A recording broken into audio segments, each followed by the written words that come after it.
You need to stop listening to others and start listening to yourself. But the problem is nobody knows how to listen to themselves. They're scrolling on TikTok, music on loud every day, when they're home scrolling on their phones. When they ask for opinions, they ask for opinions from other people. They ain't even asking opinions from themselves. When was the last time you sat down and defined your symphony of success? What does success look like to you? To me, it's not having a ton of properties, living in a big fat box, and having a ton of supercars. No, to me, it's freedom. Give something your energy, like on what places, in what things. How do you spend your energy? Well, first you need to know what your goal is. Most people walk around with no goals, no ambition. They don't know where they're going. It's like a ship with no destination. If you don't know where you're going, you'll never get there. Once you know where you want to go, then you direct your time, your energy, and your attention to what? To the execution and the achievement of that goal. If you want to make money, you will make money. If you want a good network, you will have a good network. If you want to build a great podcast with great hosts and great guests, you will build a podcast in that way. It's all about intention. But most people walk around in life thinking that life is just a big fat lottery. And it's just not that case. Those that live by the lottery of life most likely end up losing because you're just gambling. I don't want to gamble with my life. So what I do is I set a goal, and then I focus my time, energy, and attention, which truly are the only assets that you have. So when a lot of people come to me, they're like, Luke, I have nothing. Brother, you and I have the same exact thing: time, energy, and attention. But what you use your time for, it doesn't yield a return. What I use my time for yields a return. You get paid in proportion to the difficulty of the problems that you solve. Elon Musk said that once. You get paid in proportion to the difficulty of the problems that you solve. Most people that don't make money, they don't solve problems. They don't spot problems. They don't capitalize on problems. If you solve small problems, you'll get paid very little. The guy flipping the patties, like Tate says, somebody's got to flip the fucking burgers. That's true. But they solve very small problems. So they get paid in proportion to what? Solving that problem. You put a man on Mars, you'll get paid in proportion to solving that problem. So you need to focus your time, your energy, and attention to solving big problems. And hopefully your goal is to serve humanity. So you align your goal with a servant's heart of providing for humanity. And of course, there's scammers out there. There's people that aren't good, but I'm not talking about those. I'm not talking to those people. I'm talking about people I want to build real, sustainable, and scalable businesses. That is going to require time, energy, and attention. But you need to know where you're going. What were the goals that you had when you came over to the States with the $200? And did you have the big goals, or did you have to figure them out yet? Or did you have a very clear goal as you have right now? My goal was freedom. That's it. And I had freedom when I was living in my brother's apartment, spending $200 a month in rent, sleeping on his couch. I had freedom. Now, freedom needs to be earned, but it also needs to be maintained. Naval Ravikant famously said, people that live beyond their means do not experience peace.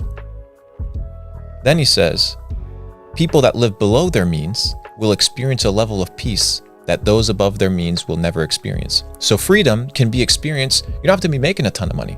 So my objective was freedom, right? And I achieved that by sleeping $200 a month on a couch to then focus what? My time, energy, and attention to making more money. But a lot of motherfuckers live beyond their means. Their time and energy and focus is what? Spent on paying their bills. They're in a relationship that's toxic, that is not supporting their endeavors and their goals. So they spend their time, energy, and attention supplying that person. Their friends, right? They're not good friends. So they spend their time, energy, and attention with people that are not ROI positive. And their daily actions and their habits, right? They spend their time, energy, and attention on those things that yield no result. I had good relationships, good friendships, good networking, good habits, and I lived below my means so that I could focus my time, energy, and attention on making money. How should one go about finding out for themselves if they're on the right path or no? Because if you say it like that, it's very easy, but I can imagine that there are people listening and thinking, I really love my girl. We fight sometimes, but then she makes me happy sometimes as well. Do I need to skip her, or do I need to stay with her? So how do you go about finding out for yourself if you're allocating your time right, if you're with the right person? How do you figure that out? You need to know your goal. You need to establish your goal. And then you need to ask yourself, if what you're doing is purposeful and beneficial to the achievement of your goal. A good thing at the wrong time can become a bad thing.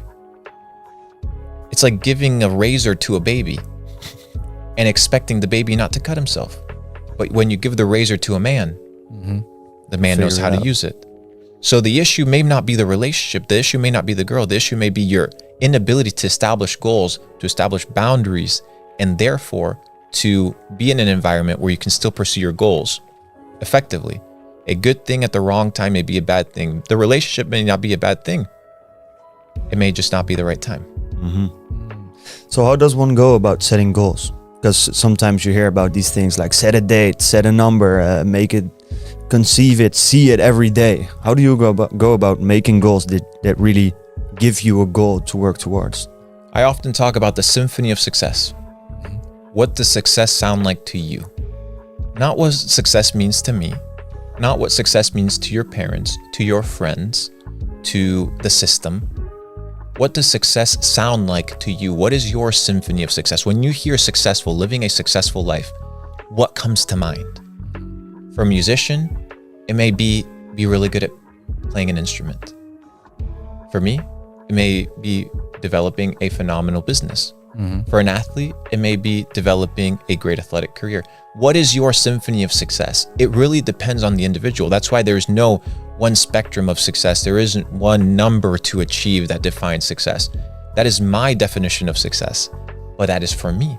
Why? Because every person beautifully has been created to have their own specificity. So you have your own dreams, you have your own ambitions, you have your own symphony of success. You need to find that. And how do you find it? From deprogramming from the bullshit that everybody else has told you of what it means to be successful. You need to stop listening to others and start listening to yourself. But the problem is nobody knows how to listen to themselves. They're scrolling on TikTok, music on loud every day, when they're driving, fucking radio turned on, when they're home scrolling on their phones, when they ask for opinions, they ask for opinions from other people, they ain't even asking opinions from themselves. They're going to a fucking psychologist, asking a psychologist for wisdom and advice on how to live their lives, and they're paying this motherfucker money, and all you are is a client, so might as well keep this person sick as long as possible, or deranged, or in the loop of coming and sitting on the chair. Why? Because they're paying for the fucking mortgage. When's the last time you sat down and defined your symphony of success? What does success look like to you? To me, it's not having a ton of properties and living in a big fat box and having a ton of supercars. No, to me, it's freedom.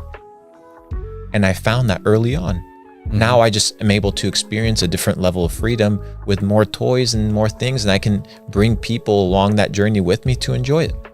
That is my symphony of success. And if I was to cater or falter to what other people told me what success was, then I have gone from successful to unsuccessful.